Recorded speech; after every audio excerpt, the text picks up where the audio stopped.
Hello guys, welcome back with my channel Mohit Agarwal. So guys, आज के जो टॉपिक होने वाला है हमारा वो होने वाला है इनकम फ्रॉम सैलरी में परकेजेट्स का जो टॉपिक था गाइज, उसके अंदर एक पॉइंट था मेडिकल फैसिलिटीज़। मेडिकल फैसिलिटीज़ जो पॉइंट था गाइज, इसकी बहुत ज़्यादा क्वेरीज आती है एंड बहुत सारा डिस्कशन, बहुत सारा कन्फ्यूजन क्रिएट होता है इस पॉइंट में। सो आइए इस टॉपिक को डिस्कस करते हैं। क्या है इस टॉपिक में? Basically the point is medical facilities. Medical facilities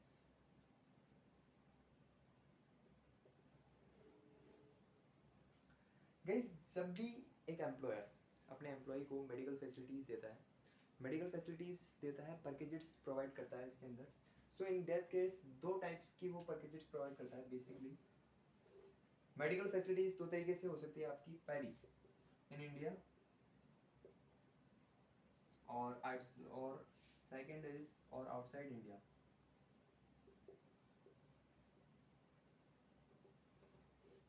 India में हो सकती है या आउटसाइड इंडिया हो सकती है। यदि इंडिया में होती है, यदि मेडिकल फैसिलिटीज़ आपका किसी भी कंपनी का एम्प्लॉयर अपने एम्प्लॉय को मेडिकल फैसिलिटीज़ प्रोवाइड करता है इंडिया के अंदर, तो तीन कंडीशन उसके अंदर बनती है गाइस। इंडिया के अंदर तीन कंडीशंस बनती है। पहला, यदि यदि जिस भी हॉस्पिटल में आप ट्रीटमेंट कराने जा रहे हैं, एम्प्लॉय जिस भी हॉस्पिटल में ट्रीटमेंट कराने जा रहा है, या वो हॉस्पिटल या तो किसके द्वारा ओन्ड हो, ओनर के द्वारा ओन्ड हो या मेंटेन हो, ओनर के द्वारा ओन्ड हो या मेंटेन हो, तो क्या हो जाएगा आपका फुल्ली एग्जेम्प्ट हो जाएगा। परकेजेट्स क्या हो जाएगा? फुल्ली एग्जेम्प्ट हो जाएगा। But the second case is in case of government hospital. यदि कोई गवर्नमेंट हॉस्पिटल है तो उस केस में भी क्या हो जाएगा? फुल्ली एग्जेम्प्ट हो जाएगा। And the third one is, यदि क्या है, प्राइवेट हॉस्पिटल यदि आपको दे रखा है, तो प्राइवेट हॉस्पिटल के केस में कमीशन ऑफ इनकम टैक्स ये कहता है कि यदि आप प्राइवेट हॉस्पिटल में, यदि आपको कोई स्पेशल डिजीज़ है, कोई भी special disease like HIV virus हो गया या कैंसर, कोई भी स्पेशल डिजीज टाइप की, कैंसर टाइप की डिजीज़ यदि आपको होती है, इन दैट केस आपका जो अमाउंट होगा पैकेजेट्स का, वो क्या हो जाएगा? फुल्ली एग्जेम्प्ट हो जाएगा। बट इन अनदर डिजीज़ जैसे लाइक हेडेक वगैरह, हेडेक फीवर वगैरह ऐसा कुछ हुआ है, तो उस केस में क्या हो जाएगा? फुल्ली टैक्सेबल हो जाएगा। सो गाइस, इन तीन कंडीशंस को हम देखते हैं। तीन कंडीशंस कौन कौन सी है?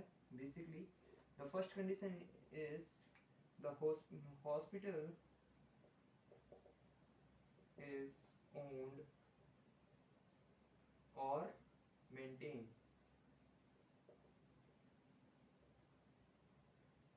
by employer. So in that case क्या हो जाएगा? fully exempt हो जाएगा, fully exempt हो जाएगा। And the second case is hospital,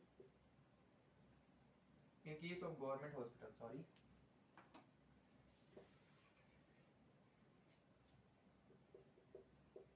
in case of government hospital,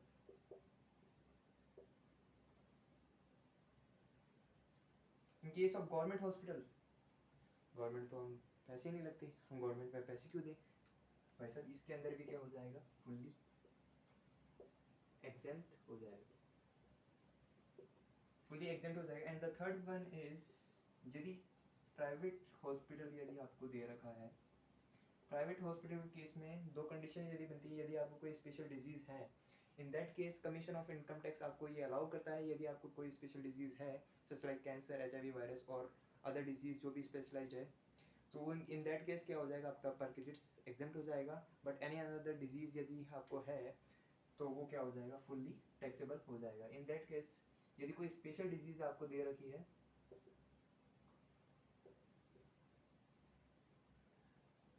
तो वो क्या हो जाएगी? फुल्ली एग्जेम्प्ट हो जाएगी। But in case of other disease क्या हो जाएगा? फुल्ली टैक्सेबल हो जाएगा। So that is the condition of in India in medical facilities guys. The second one is outside in India.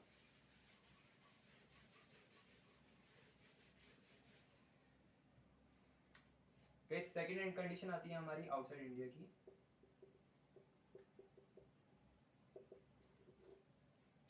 guys, यदि कोई भी एम्प्लॉयर अपने एम्प्लॉय को ट्रीटमेंट के लिए लाइक क्या करता है, मेडिकल फैसिलिटीज़ देता है आउटसाइड इंडिया के लिए।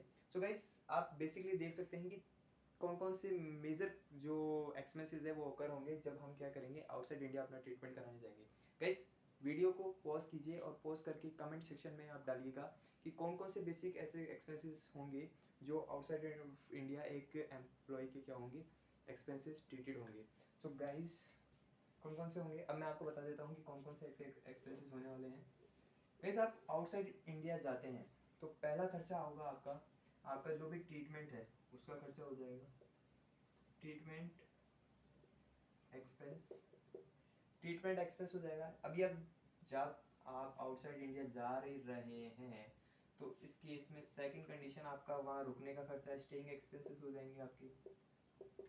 And the third one is अब जाएंगे तो पैदल तो जाएंगे नहीं, किसी से ट्रेवल करके जाएंगे फ्लाइट वगैरह से। And the third one is travelling expenses,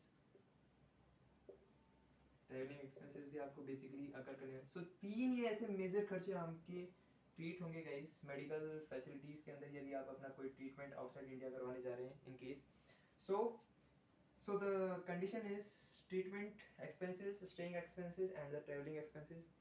guys ये दो एक्सपेंसेस के अंदर आरबीआई ने आपको एक लिमिट दे रखी है। आरबीआई की एक लिमिट तक ये क्या होते हैं, एग्जेम्प्ट होते हैं, बट वो जब लिमिट एक्सीड हो जाती है, लिमिट से एक्सीड हो जाती है, यदि आरबीआई की लिमिट एक्सीड हो जाती है उसकी लिमिट से आगे, तो वो क्या हो जाता है, टैक्सेबल हो जाता है। गाइस ये जो आरबीआई ने लिमिट दी रखी होगी वो आपको क्वेश्चन में गिवन अप होगी कि आरबीआई की लिमिट कितनी है। सो आरबीआई की लिमिट क्या हो जाएगी आपकी, लेस हो जाएगी एंड एग्जेम्प्ट हो जाएगी, एंड एक्सीड यदि कुछ होगा इसके आगे दैट अमाउंट, वो क्या हो जाएगा, टैक्सेबल हो जाएगा। Okay guys, and in case of travelling expenses के केस में गाइस दो कंडीशन हमें दे रखी है। यदि एम्प्लॉय की ग्रॉस टोटल इनकम, एम्प्लॉय की gross total income up to 2 lakh यदि है, एम्प्लॉय की किसी भी एम्प्लॉय की gross total income up to 2 lakh यदि है, तो क्या हो जाएगा, फुल्ली एग्जेम्प्ट हो जाएगा। बट इन केस यदि किसी एम्प्लॉय की gross total income exceed above 2 lakh यदि है, तो क्या हो जाएगा, फुल्ली टैक्सेबल हो जाएगा। So guys, that are the conditions in case of medical facilities in India or outside India. So that are the expenses which we treated in outside India and all others. So that is the topic of the guys in packages of medical facilities. Thank you guys, thank you very much.